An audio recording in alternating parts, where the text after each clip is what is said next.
Jump Force Season 2 DLC has been wild thus far. We got meruem, we got Hiei, and they're excellent DLC characters. We got Orihime and Giorno on the way, completely confirmed. So, the community loves these additions to the game. But there's only one thing left to question for the Jump Force community, and my perfectionists here on YouTube. What are the future series and characters for Jump Force Season 2 DLC Season 2 and 3 in the future for 2020 and 2021? Well, in what is sure to be the best Jump Force video here on YouTube and the internet, your host, Perfection, the natural selection, is here, the best undefeated player of the game itself, and I'm gonna be going over Jump Force Season 2 and Jump Force Season 3 DLC leaked character lists that'll cover characters from Dragon Ball, Yu-Gi-Oh!, YuYu Hakuhsho, Black Clover, My Hero Academia, and JoJo's Bizarre Adventures. But before that, however, since I already know you're gonna love the content here from the god of the fighting games community and the anime fighting games community, the undisputed, reigning, defending, true champion of those communities, hit that subscribe button and click that notification bell to get all the new anime info and discussions from anime games, ranked battles, news coverage from games like Jump Force, Xenoverse 2, Dragon Ball FighterZ, and One's Justice 2 from the YouTube channel where the quality is in the name itself, is Perfection, the natural selection for your entertainment and anime games. Okay, so the first series we're going to be talking about is a series that has gotten no love from Jump Force Season 1 or Season 2 DLC. So it is a must that in the future they receive some sort of representation in the DLC schedule. Of course, I'm talking about the very popular and underrated series Black Clover. We only have one character representative in the game, that's Asta himself. No DLC stages, content is just at like bone dry for Black Clover. So we need another DLC representative, and I feel like it's a 100% chance we will get some Black Clover content in the future. So we have to bring in a heavy hitter. We have to bring in a character that is going to change the dynamic of the game and still fall into what the developers tend to like to do right now as to how they're choosing and creating DLC characters. So we have to bring that fire, literally, with Marilyna. Marilyna in Jump Force would be huge. It checks so many boxes and she's a fan favorite character. Number one, they do tend to like to have one female character per DLC season. So Season 3, Marilyna. Bam. Boom, just like the ultimate DLC. But she is a very interesting character in what she's able to do. She has fire abilities. That's another thing that these developers are liking to do right now. They like fire characters. Shoto Todoroki from My Hero Academia, Hiei from YuYu Hakuhsho. So they do have a tendency to lean towards fire characters. Heck, Bakugo from My Hero Academia. There's another one. So Marilyna would have no time at all to be added into Jump Force. So let's look at her abilities. We have the Mana Zone ability with fire barrage punches. So she uses her fire magic and she can hit from anywhere on the map using her Mana Zone ability. Something huge, and I would think in my mind, like if you charge the ability, you can maybe hit the opponent from across the map just to make it balanced. But up close, you just tap the commands and you get a aura style barrage of fire fists, similar to how if for the people who've played Black Clover Quartet Nights, you kind of know the ability that I'm hinting at. If you've played that game, I'm sure I'll try to have some footage in the video so that you guys can see what I'm talking about here. But her ultimate, which I think would be the main attraction to her, would be her Purgatory move. Yes, a huge super explosion of flames. Yes, we do have a severe lacking of super explosive wave style ultimates. I mean, we have Majin Buu's, of course in the regular ability slot we have Sail's Barrier, so we do need another barrier style move without a dome hitbox. So it would hit all across the map. Everywhere you would see flames would be a hitbox, and if you touch those flames, you're gonna trigger the cinematic of the move and take damage. I would say it would be like if you put out supports, you would take even more damage. Like I'm teetering beyond this move being a cinematic or just being a area of effect type of move that could hit multiple supports, because you could effectively KO your opponent if they were at, just to fling out supports or anything like that. That would be like the main niche use of this move. Also, her other abilities, I think you could boil them down to her having instantaneous movement due to her mana zone magic ability. You could also have cinematic punching style techniques, her combos. She would be both a physical fighter. You could also have her use her grimoire, but it's a lot that you would be able to do. Now we could move on to her awakening. Her awakening would be beastly, so it would be her in purgatory mode, or I don't know what I would necessarily call it, but her just wilding out, her being like covered in flame magic and just being able to use the mana zone ability at all times. Like, she would make Ichigo and his awakening status look like a complete wimp. So what would happen in the way that I'm thinking is that the mana zone punches that I was talking about earlier, which is turning her ult to that point, like maybe a slightly smaller version of the ult that would make, that way we can have both the cinematic and a non-cinematic ability. Like the cinematic would be the ult, but then in awakening you would get the non-cinematic that would hit the supports and do huge chunks of damage. Like, there's a lot of fun that you could have with Marilyna, and with the way that I'm thinking about her, and the way that I'm sure the developers would think about her, the way that you can design this character, you can make them really fun to play, you can make them competitive, and that overall tends to be the goal of Jump Force. Alright, so we're going to talk about another hot series, a popular series right now, My Hero Academia. Now, I know we've gotten a lot of DLC for this already. We got Bakugo, we got Shoto Todoroki, we got All Might, but we do need to respect how popular this series is. It's hot, and we need another character to even things out. Now, we got a bunch of the students, but I feel like we need another teacher to go with All Might here, to show off the pro heroes. So I think the most prime candidate to get this would be Midnight. Yes, and more yes. Now, I'm gonna do something creative here. We need more creative characters in the game, something or someone that does something differently than the other characters would tend to do. But also in that, we need something that is a familiar effect so the developers can easily translate it into the game. So Midnight has the ability to put off pheromones to subdue her opponents among martial arts and using props and whip weapons to beat her opponents into submission. So there's a lot of interesting things that you can put into this character. You can make them a very serious character. They could, be on that edge of being serious and comedic at the same time. Also, we have an ability that would perfectly represent her ability in My Hero Academia. So what I'm thinking is, with Midnight, we would have her use the Sanji ability. Now I'm going to call it the Sanji ability. So it would be the inverse of that. You know how Sanji in the game cannot hit any female characters, period, point blank. Okay, a cool little effect in the game. I like it. But how about we do the inverse of that? How about we have a female character that can't be hit by male characters at all?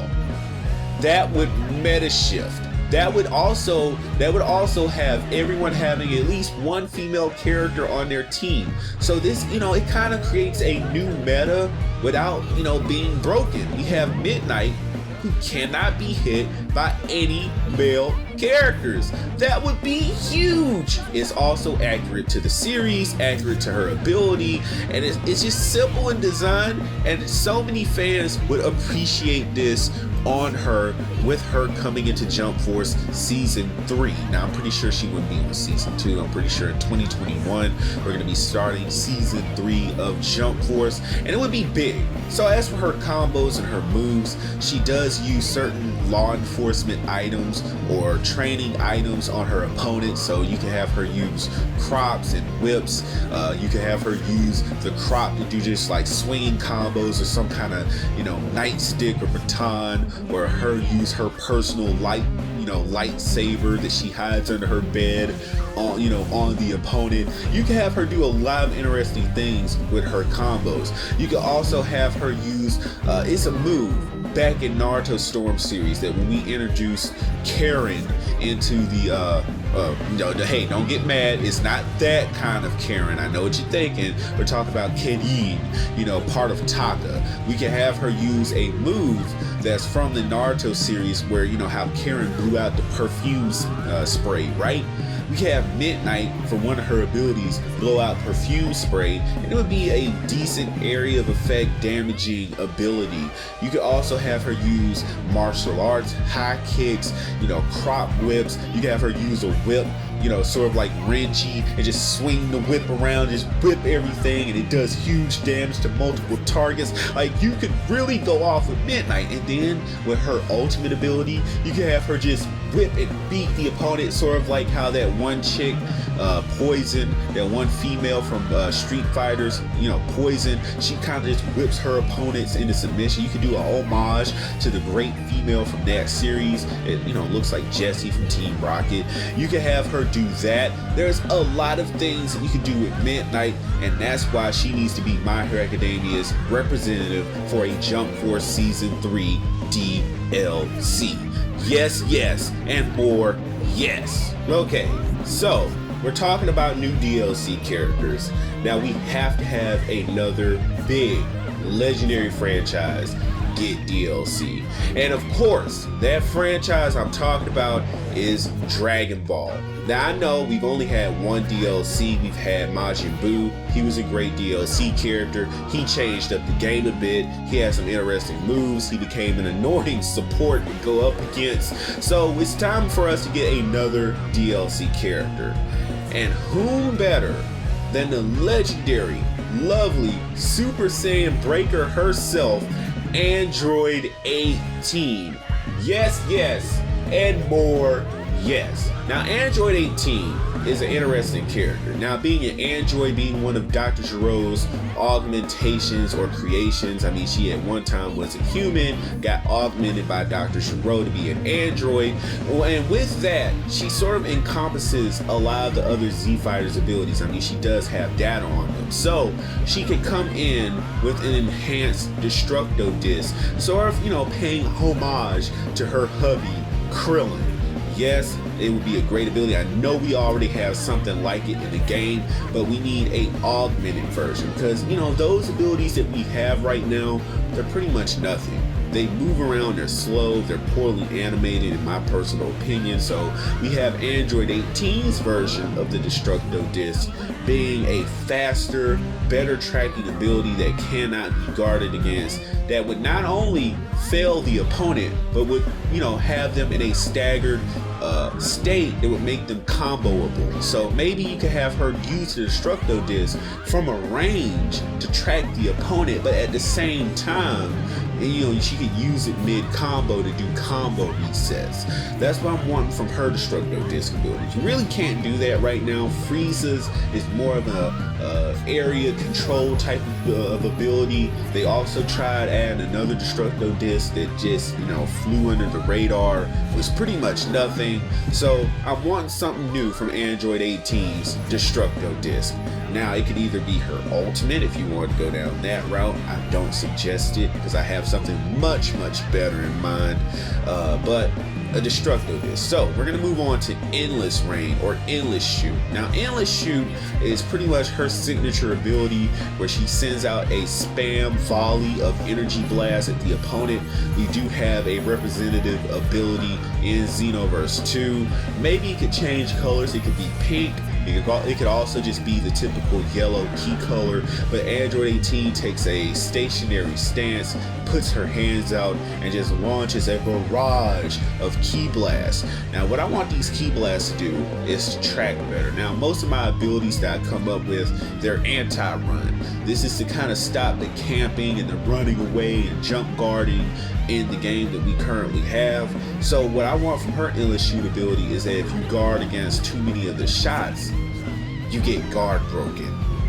That would be huge in Jump Force, because it would be the first ability like it. Now we have abilities that can go past guard if you're close enough, so, you know, like command grab type abilities that would just bleed through guards. That's cool and all, but I want an ability that can stop people from running, that, you know, you can do it at a range too. So if they're not actively trying to fight you and you throw out endless shoot, you can effectively stop them from running, dash in, get your combos in, and they would have to bring the fight to you. That's what I'm having in mind with this ability. Also, it could be a really good combo ender. You know, you sending out the energy shots, and imagine you finishing ranked battles with the really cool image of your opponent being bombarded and endless shoot. It would be lovely. Now, all Dragon Ball characters have to have this. Her third ability would just be a melee style ability. Every Z character has a rush in, punch, punch, punch, finish ability. So Android 18, I feel like hers would be the iconic kick to the arm, or the CAC, or whoever she hits would just have the same Vegeta stance with the arm broken at the end of the rush.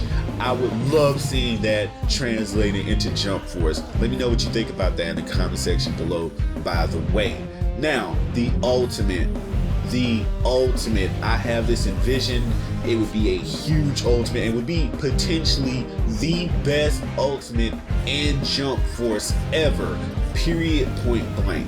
Okay, so Axle Dance, Dead End Rain, Dead End Bull, whatever you want to call it, it would be the ability where Android 18 hovers over the opponent and rains down a hailstorm of key blasts, and then you get that cinematic look of the opponent doing the Gohan, the future Gohan stance with just the energy blast and just hitting them, hitting the ground below, and you can just see it go out in a big, huge yellow or white flash where they just been bombarded and destroyed by the barrage of key blasts. Everyone would be using that ability, not for how much damage it would do, which it would do a sizable amount of damage, but let's not pick any bones here. It's an iconic ability, it has to do a huge amount of damage, but for the cinematic imagery alone, people would love using Android 18. Let me know what you think about Android 18 in the comment section.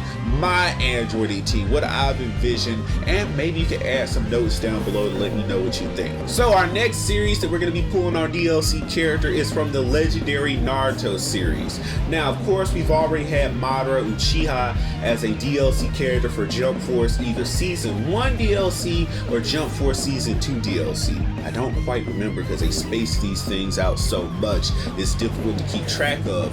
But we're going to be pulling another character from the Hidden Leaf Village, the legendary, adored character, the 5th Hokage herself, Tsunadi Senju. Yes, yes, and Giga Mega yes.